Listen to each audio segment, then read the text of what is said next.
Welcome again. First of all, I want to applaud all of you for staying indoors. At the blink of an eye, your lives have been turned upside down and you are expected to follow rules that you have never heard of or have never known before and to live a life that you could not have ever imagined. Just to show that how we all are so proud of you, we all from the Gurukul family are clapping for you today. Well done.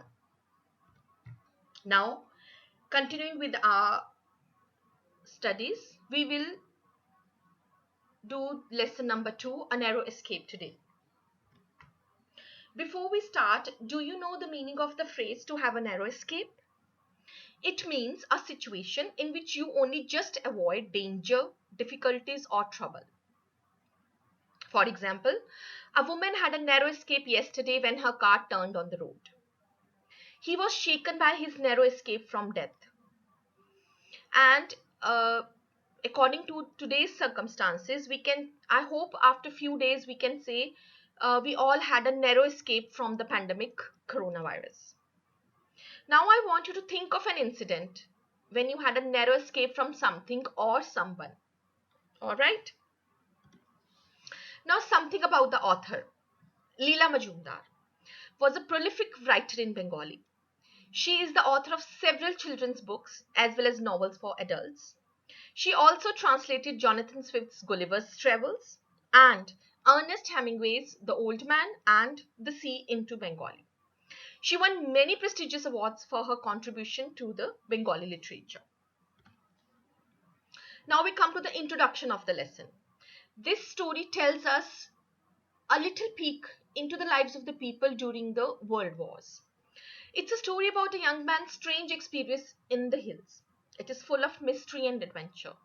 The story depicts the times during the Second World War and is narrated by a cousin of Tayappa, the main character of the story.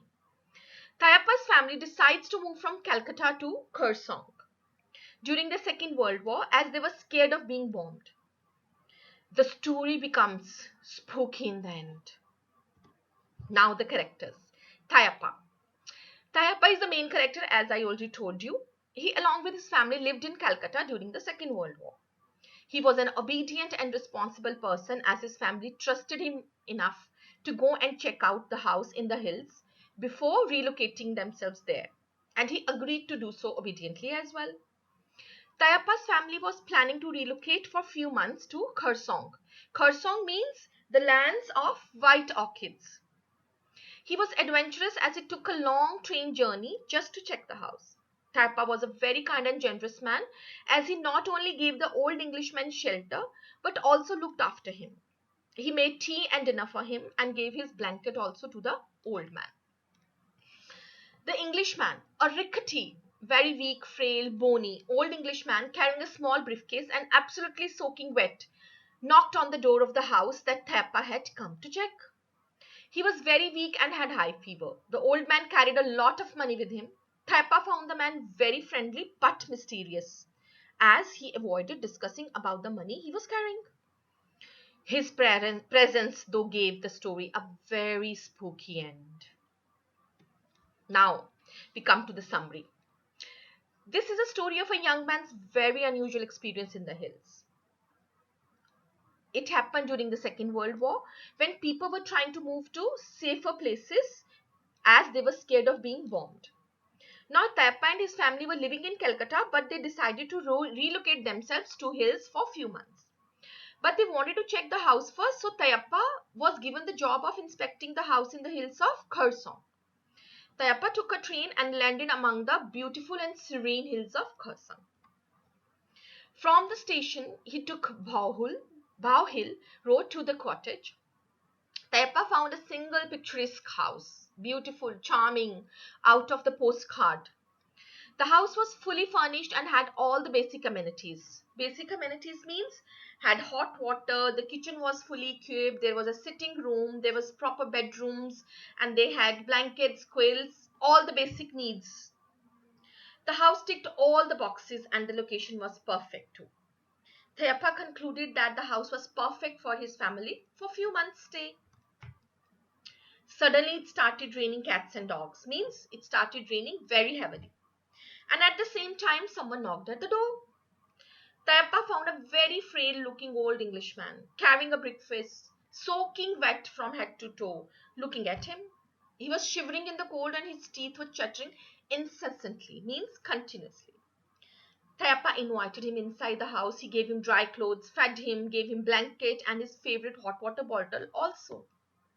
It rained for 3 years and Tayappa's visitor was friendly and survived only on just tea and condensed milk. Thayappa was a little bit curious as the old man did not discuss about the money that he was carrying. On the third day, Thayappa bid farewell to the Englishman and took a train to Calcutta. Thayappa's family though decided to relocate to Ghatshila instead of Khersong. After 15 years, suddenly the story takes a leap of 15 years. And here, Thayappa is a family man. Maybe he's already married, he had children, and he decided to visit Khersong again during the Durga Puja vacations, and he visited the same very house. Can you imagine? I mean, we could mirror his last visit to the present one. Every bit was same as before. The beautiful hills, twisting roads, charming house, and even the heavy rain. Suddenly, Tayappa heard the knock on the door, and when he opened it, there stood the same frail old Englishman, dripping from head to toe, holding a briefcase. He said, "May I please come in?" That very moment, Thayappa ran down the curved path towards the railway station without even giving a backward glance. Ha ha ha. Think, ponder. Who was that old man? Why did that old man return to the same house after 15 years and at the very same time when Thayappa was there? Why did Thayappa get scared and ran away? Ho ho ho ho. Oh, we have already come to the end of the session. I was so much enjoying narrating this story to you, but we have to work within the constraints of the time. So I'm afraid that's all for today. I request you all to read the chapter thoroughly and do the assignments related to the lesson carefully and neatly in your English notebooks. And once again, well done for staying indoors because that's the only way to stay safe also in the present circumstances. Bye bye. I'll see you soon.